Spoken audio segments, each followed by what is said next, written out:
Welcome back, everybody. I am BJ Garrett, Executive Director for Christ-Centered Abortion Recovery and Education. And I am here. I have a special treat for everybody tonight. I am actually here with Abigail, and Abigail and I met at an online conference. It was supposed to be an in-person conference, Speak Up. And we connected through this conference, and we ended up, I don't even know exactly how everything happened. But the next thing you know, I am leading Abigail through the CARE abortion recovery program. And so, Abigail, thank you so much for joining us. Will you please introduce yourself and tell us a little bit about who you are and where you're at? Okay, thank you for having me. It's a pleasure to be here. I'm so appreciative for all CARE has done for me and for others, and especially me here in Canada. I couldn't believe that BJ would reach out all the way up here into British Columbia, Vancouver Island, and offer me this incredible healing experience. So thank you. I have 3 children, married with their own children. I have 7 grandchildren that are the delight of my life, and I have a child in heaven that I've got to know a lot better in the last couple of months. Her name's Jacinta, and I look forward to being with her when the time is right. And I'm retired, 62 years old, just enjoying my grandkids, basically. That's awesome. Thank you so much. We just prayed right before we started recording this, and I just get so emotional because it is such a gift to me as the director of this amazing ministry. And what you may not know is we had planned this huge mission trip to Cuba this year, and I've been to Cuba several times, but because of COVID, the borders were shut down, and it was devastating to me because I have great loved ones in Cuba, and the abortion numbers are super high in Cuba. It's actually easier to have an abortion in Cuba really than to even have a baby because of their free medical. I mean, they just provide abortions for everybody, and and having a baby is expensive, because you have to feed them forever, kind of thing. And so when that mission got shut down, it was very heartbreaking for me and for the ministry. And the next thing I know, because of you and your courage to reach out to CARE and to me through CARE, it was amazing because it was like I could just see these borders being reopened. And so what Satan means for evil, God has a plan. And I'm just so thrilled that despite our geographical locations, you did this. And for those of you that are watching tonight, I just want to again just kind of shout out to Abigail because you were kind of the guinea pig. Like, I didn't know what I was doing. Thing. Like, we were in this situation where COVID's hit, everything's kind of shut down, but we knew we had to keep doing ministry. But what does that look like now? And I don't know. But then this amazing woman with pink hair from Canada contacts me. And you may not know this either because I had purple hair for a while and blue hair.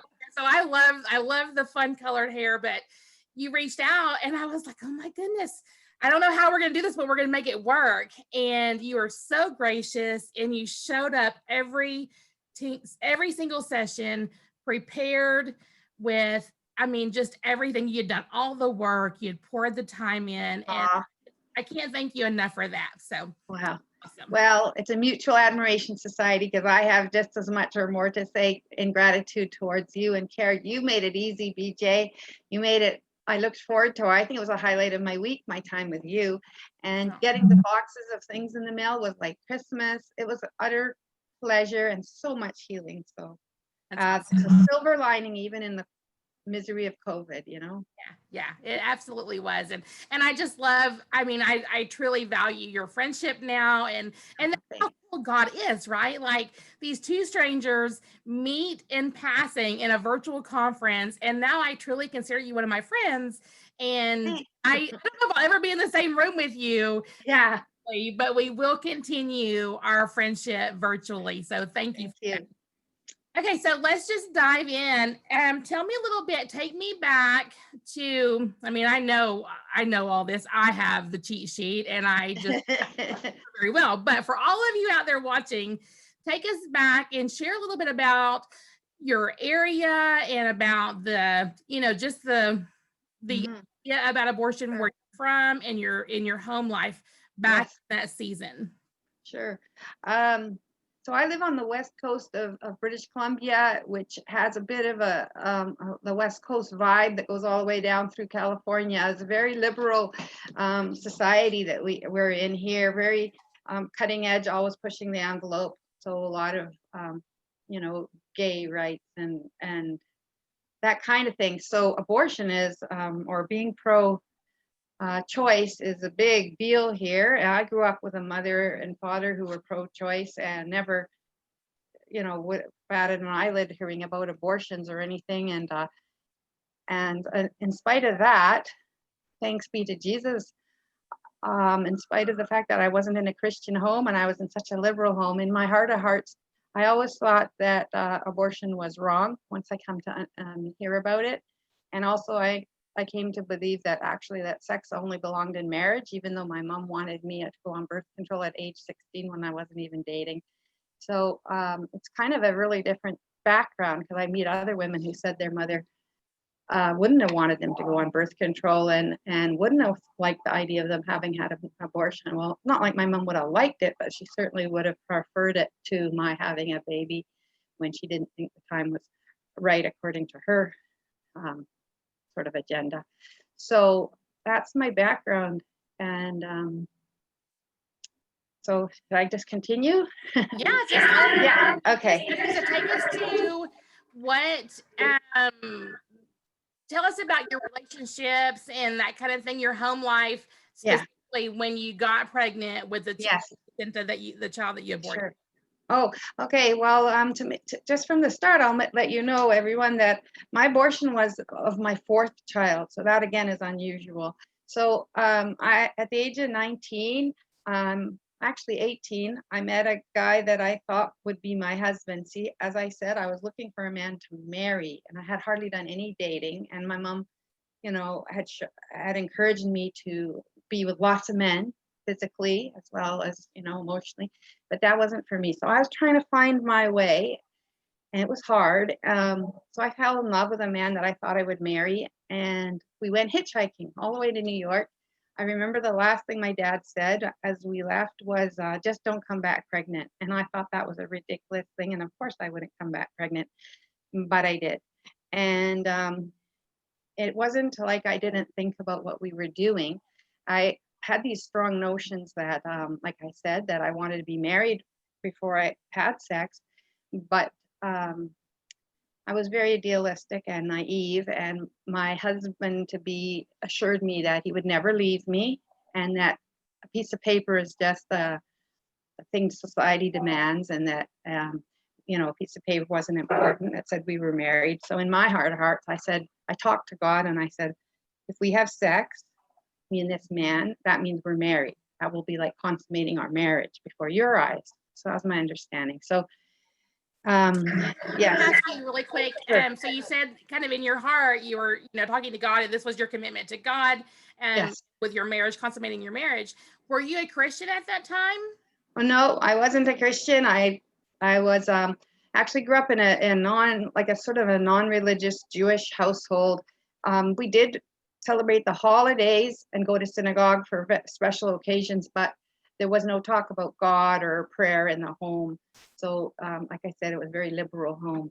Um, does that answer your question? Yeah, it does. No, I just wanted to, Yeah. I just wanted to point that out because, Yeah. I mean, kind of similar to me. I remember way before I came to know the Lord, I did acknowledge Him as God. Yeah. It wasn't necessarily a personal God to me, but I did acknowledge Him as God, and Right.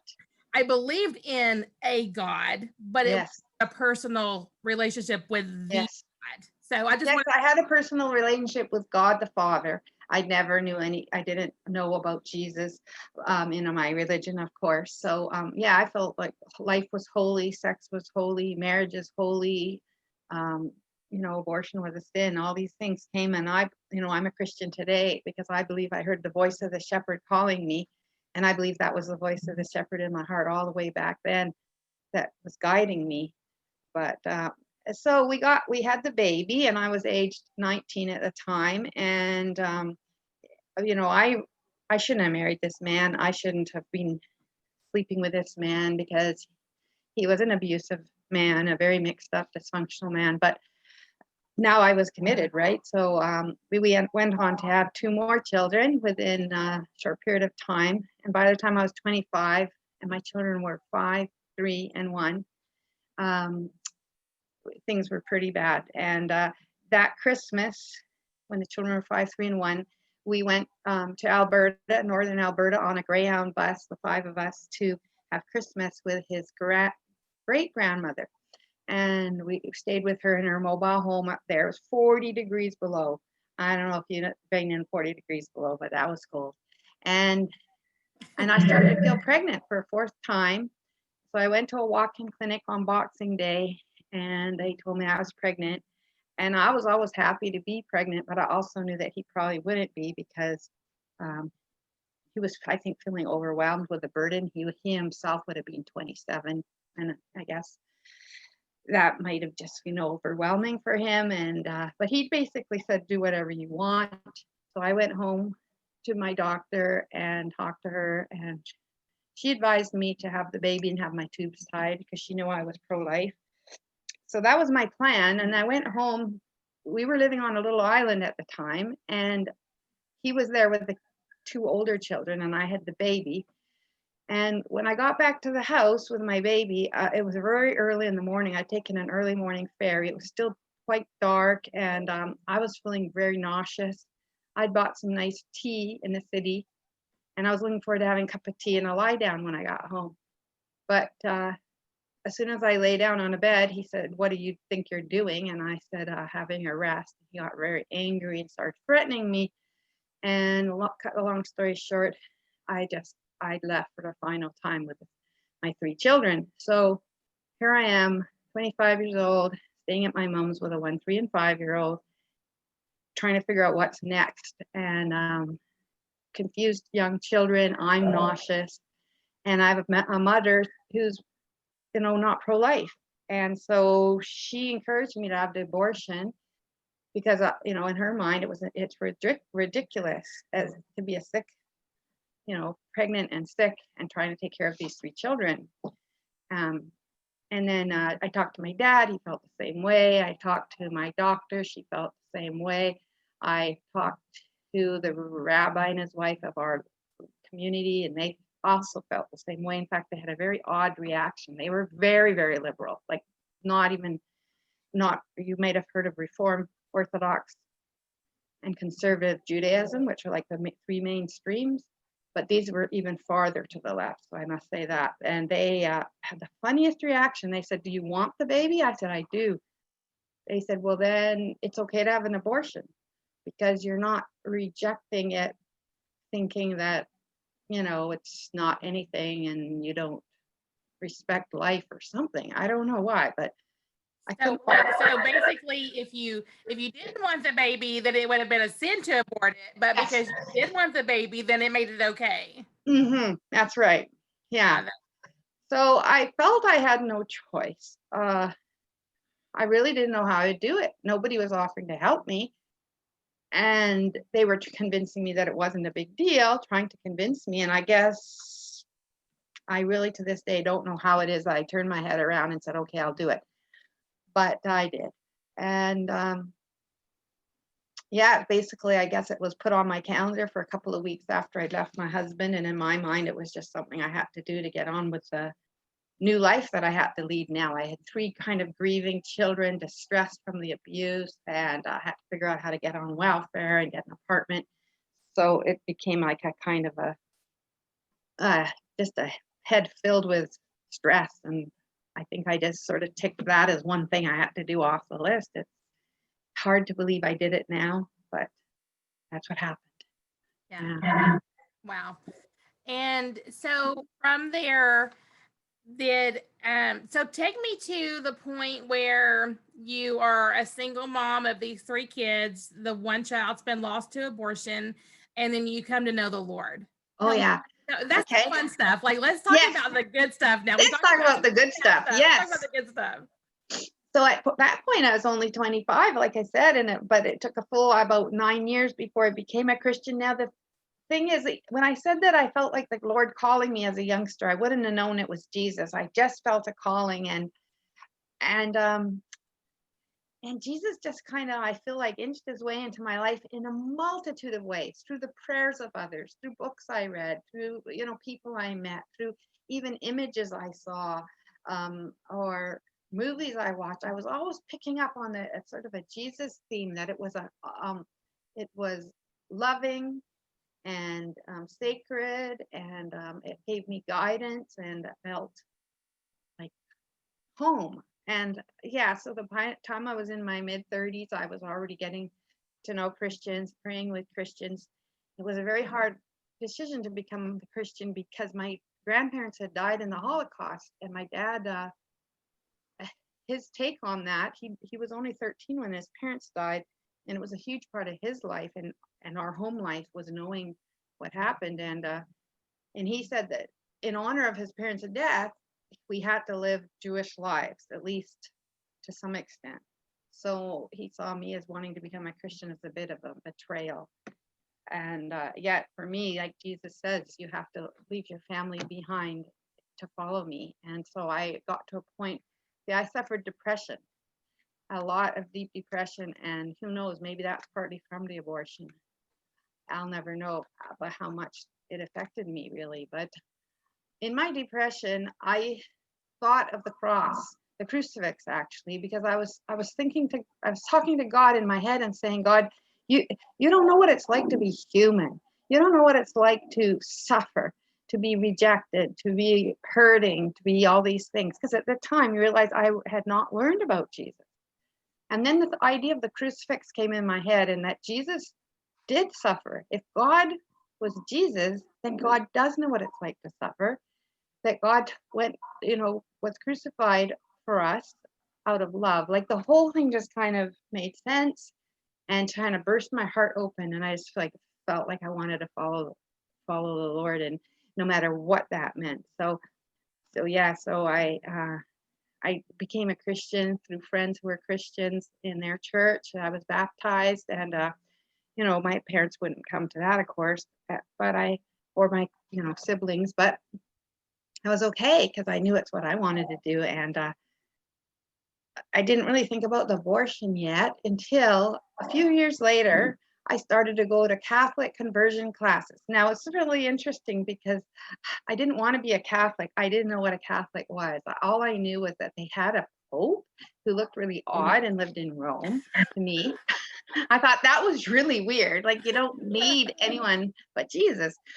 So I didn't like that. But they did have a lot of neat people that were called saints. And I was reading books about them and learning about Mother Teresa and St. Francis of Assisi, St. John of the Cross, St. Teresa of the Little Flower. And these people were holy people who loved God passionately. And I liked learning about them. So I thought, I got to learn what a Catholic is. So I phoned up this office in Vancouver that's called the Catholic Information Center. And I thought, that's good, they have an information center. And I just called them and I said, I'd like more information on what Catholics are, because there's no night courses on it, and I have no idea. So she said, well, you can go to the conversion classes, but you don't have to convert. You can just go and learn, and drop out when it comes to the rites of passage or whatever. And I said, okay, I'll do that. And I went and I started learning that these people believed in that no sex before marriage, that sex was a holy thing, that marriage is a holy thing, and definitely abortion was a sin. I just kind of sat there open mouthed and thought, these people believe the things I always believed. And what about the fact that I've had this abortion? So I told them, and I was afraid of their judgment, but they were so kind and loving, and they just said, it's okay. And, I made a mistake, but I didn't know better, and stuff like this. And I just thought, I want to be part of a group of people who have these honorable beliefs and traditions and so on. And then about, I don't know how many years later, I went on a pilgrimage, and I met a priest, and I was talking to him about the abortion that was still weighing on me. And he said to think of the baby as a real child in heaven and name it. So at that point, I named my child Jacinta. Of course, I don't know if it's a girl, but I trust that if I meet my baby in heaven and it's not a girl, I'm sure they'll be forgiving and loving to me. And I named her Jacinta because there's a little holy girl in the Catholic history that she died very, very young, but she was committed to God with her whole being. And so but I still felt like I'd never had really time to get to know her because the whole thing had happened so suddenly and Yeah. rushed, and I had no time to grieve or cry or write about it in my journal. So it was just kind of a longing. And I didn't know how to deal with that longing. And then I met BJ at the conference, and she said her work was this ministry to help women who've had abortions heal. So it just seemed, wow, you know. So I asked if she could help me. I didn't know how that would work, but she graciously offered to. And I have to say thank you to all of you people who make care happen, that you would reach out all the way to a lady in Canada and give me this gift so of time. Anyway, so in what should I mention now? I mean, I love it. And, you know, this whole thing has been such an experience because, you know, we were in this season of COVID, and people, the women that we normally would reach, we were unable because of restrictions to do what we normally do our program. And so then I have this amazing woman that's like, hey, let's do this. And I'm like, I'm gonna do it. By this time, I kind of comfortable with Zoom and that kind of thing because of board meetings. Everything has kind of gone virtual by this point, including the conference that I met you. And so, but it was so different than what we normally do. And so it was, we're just going to do it. We're going to show up, and we're going to let God do what God does. And our program, as you know, is very scripture heavy, and I loved it. That does. God is the one, his word, his grace is who does the healing of our brokenness. And, you know, even it's not a surprise to anyone, hopefully, out there, but we do have a memorial service. Normally, when we're in front of together, we have a memorial service where we have a chance to honor the lives of our children who have been aborted, and really to just give humanity to those children. And so I was so nervous with the memorial service because it's such a key element of our program. And so I'm like, and you had already named your little girl, and so that was helpful actually because of, you know, some of the things that we sent you. But I was like, I don't know what to do, and so but, you know, well, I didn't pick up on any of that, right? Yes, I mean, it just worked. I was so excited about the ceremony. Again, I don't know if all of you know what they do, but I was sent the second box. The first one had the materials, not only the materials for learning with the Bible study, but also the first one had like a little bracelet and a card from people I don't know who said they were praying for me, and also little gifties. I forget, this little canvas bag that had a beautiful scripture on it, and so on. You just feel so blessed. I felt so blessed right from the start, and loved and embraced, you know, by this. And then at the end, when I found out we got to do a ceremony, I was just so delighted.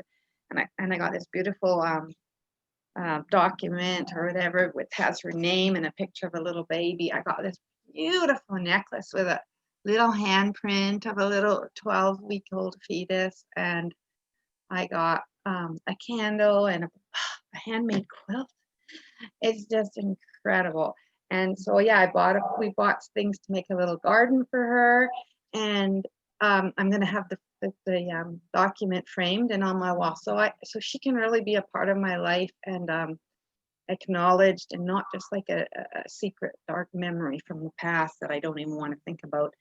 Because I remember when there was a pro-life, like the Catholics hold a lot of pro-life marches or demonstrations, and probably all the Christians do, I don't know, but I felt obliged to go on them to stand up for pro-life, but I felt like a hypocrite, so I made a sign, and it said, "Don't make my mistake," and that was a handmade sign where everyone else was holding these you know, mass-produced kinds of signs, and I felt like that was a little bit of my atonement for my sin, and that was brave. So I love that. You actually used to do that picture, and you know, as we're kind of wrapping up tonight, we're kind of running out of time, but I just want to, for anyone that's watching, and Abigail, I'm gonna let you close us out, but speak to that woman that is maybe in another country or in another state. It doesn't have to be another country, but Right. that just is wherever. And they're like, I don't know what to do. I didn't even know this was an option. Just, talk to that lady that's watching and seeing this amazing connection from little small town in East Texas connected with this big, across the border of Canada, and how this program worked for you.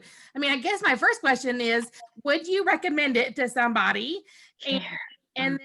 and just kind of you close us out talking to that Sure. woman who's watching.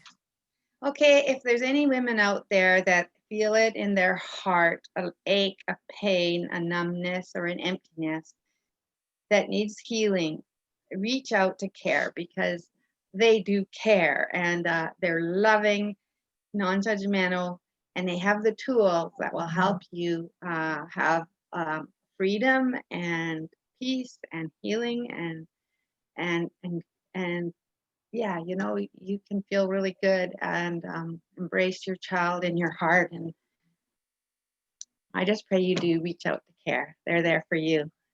Thank you. And, just as we close, I want to just mention for those of you locally that if you're on our mailing list, you should this week get a letter that is part of Abigail's story. And it's got a picture of her. So I just hope that you make that connection, that the letters that go out, these are real people telling real stories.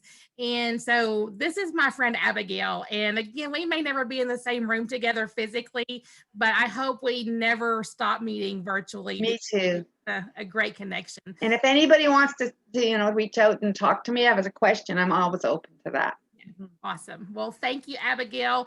And, again, just for those that are watching, please reach out. You can reach us at our website, careabortionrecovery.com. All contacts are confidential. We take confidentiality very seriously because of the nature of our ministry for obvious reasons.